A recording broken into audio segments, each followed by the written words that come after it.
আমার সহকর্মীবৃন্দ এবং আমার সামনে উপস্থিত বিশেষ করে এই ঠাকুরগাঁ জেলার সহ আশেপাশের এলাকার উপস্থিত প্রিয় ভাই ও বোনেরা, আসসালামু আলাইকুম। কেমন আছেন আপনারা? আপনারা কেমন আছেন? আলহামদুলিল্লাহ।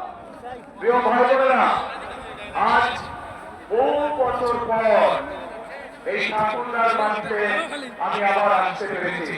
সেজন্য আল্লাহর কাছে হাজার লক্ষ কোটি শুকরিয়া। আপনাদের নিশ্চয়ই মনে আছে, আগে প্রায় প্রতি বছর শীতের সময় আমি এই ঠাকুরগাঁ অঞ্চলে আসতাম, পঞ্চগড় এলাকায় আসতাম, বিভিন্ন গ্রামে যেতাম, উপজেলাগুলোতে যেতাম, দুস্থ মানুষ, বয়স্ক মুরব্বী যারা আছেন, মা বোনেরা ছিলেন, দুস্থ নারী যারা, তাদের জন্য শীতের সময় গরম কাপড় কম্বল নিয়ে আমরা হাজির হতাম এবং হাজার হাজার মানুষের কাছে চেষ্টা করতাম সেই গরম কাপড় পৌঁছে দিতে, যাতে তারা শীত থেকে নিজেদেরকে রক্ষা করতে পারে। ভাই বোনেরা, আজ আবারও সেই ঠাকুরগাঁর মাটিতে আমি এসে আপনাদের সামনে দাঁড়িয়েছি।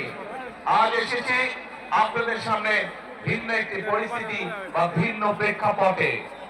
প্রিয় ভাই বোনেরা, আগামী 12 তারিখে নির্বাচন, আগামী মাসে, এই মাসের 12 তারিখে নির্বাচন। এই নির্বাচনে বাংলাদেশের মানুষ তাদের যে অধিকার কেড়ে নেওয়া হয়েছিল সেই অধিকারের প্রয়োগ করবে বাংলাদেশের মানুষ। বাংলাদেশের মানুষ গত 1 যুগ ধরে তাদের কাছ থেকে যে রাজনৈতিক অধিকার, কথা বলার অধিকার কেড়ে নেওয়া হয়েছিল, সেই অধিকার বাংলাদেশের মানুষ প্রয়োগ করবে।